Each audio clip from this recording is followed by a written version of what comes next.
Pulsar না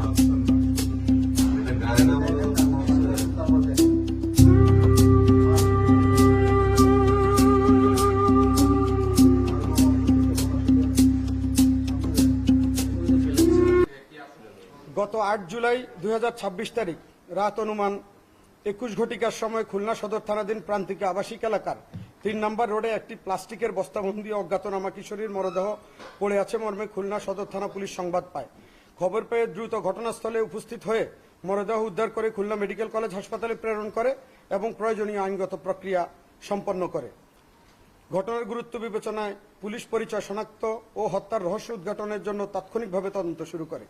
PBI CID সংশ্লিষ্ট সংস্থার সহায়তায় পরিচয় শনাক্তের চেষ্টা চালানো হয়। পাশাপাশি সামাজিক যোগাযোগ মাধ্যমে ভিকটিমের ছবি প্রচার, বেতার বার্তা প্রেরণ এবং বিভিন্ন সোর্সের মাধ্যমে তথ্য সংগ্রহের উদ্যোগ গ্রহণ করে। অজ্ঞাতনামা ভিকটিমের পরিচয় শনাক্ত করতে না পেরে থানা পুলিশ বাদী হয়ে অজ্ঞাতনামা আসামির বিরুদ্ধে 10 জুলাই ২০২৬ তারিখ খুলনা সদর থানায় একটি হত্যা মামলা দায়ের করা হয়। তদন্তের ২৪ ঘন্টার ভিতরে নিহতের পরিচয় আরফানা হোসেন নির্জনা, বয়স 16 হিসাবে শনাক্ত হয়। তিনি সোনাডাঙ্গা থানাধীন বসুপাড়া এলাকার বাসিন্দা এবং মোহাম্মদ আলিম হোসেন আকাশ ও আরিফা ইয়াসমিন সীমা দম্পতির কন্যা। পরবর্তীতে খুলনা সদর থানা পুলিশ নিহতের বাসায় গিয়ে তার মা আরিফা ইয়াসমিন সীমা 35কে জিজ্ঞাসাবাদ করলে প্রথমে তিনি বিভ্রান্তিকর তথ্য প্রদান করেন। পরে নিবিড় জিজ্ঞাসাবাদের এক পর্যায়ে স্বীকার করেন যে তার মেয়ে বিভিন্ন ছেলেদের সঙ্গে অবৈধ প্রেমের সম্পর্ক গড়ে তোলে, যার ফলশ্রুতিতে তাদের মধ্যে পারিবারিক কলহের সৃষ্টি হয়। উক্ত পারিবারিক কলহের কারণেই নিজ কন্যা আরফানা হোসেন নির্জনাকে হত্যা করেন। হত্যার পর মরদেহটি প্লাস্টিকের বস্তায় ভরে খুলনা সদর থানাধীন প্রান্তিক আবাসিক এলাকার ৩ নম্বর রোডে ফেলে রেখে ঘটনাটি ভিন্ন খাতে প্রবাহিত করার চেষ্টা করেন।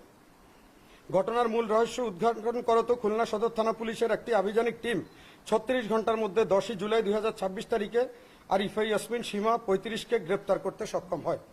প্রাথমিক জিজ্ঞাসাবাদে তিনি হত্যাকাণ্ডে নিজের সম্পৃক্ততা কথা স্বীকার করেন। পরবর্তীতে তিনি স্বেচ্ছায় ফৌজদারি কার্যবিধির ১৪৪ ধারায় বিজ্ঞ আদালতে দোষ স্বীকারোক্তিমূলক জবানবন্দি প্রদান করেন। এ ঘটনায় জড়িত অপর আসামি মোহাম্মদ আলিম হোসেন আকাশকে গ্রেপ্তারের লক্ষ্যে পুলিশি অভিযান ও তদন্ত কার্যক্রম অব্যাহত রয়েছে। সে একজন বিবাহিত পুরুষের সঙ্গে প্রেম করে চলে যায়, কিছুদিন অবস্থান করে, যেটা ১৬৪ ধারার জবানবন্দির মধ্যে তার মা উল্লেখ করেছেন। এবং বর্তমানে রনি নামক একটি ছেলের সাথে তার প্রেমের সম্পর্ক আছে, তার সাথেও সে চলে গিয়ে 3 দিন বাড়ির বাইরে ছিল। তাদের ঘরে তর্কাতর্কির এক পর্যায়ে তার মা তাকে চড় থাপ্পড় দেয়, তার বাবা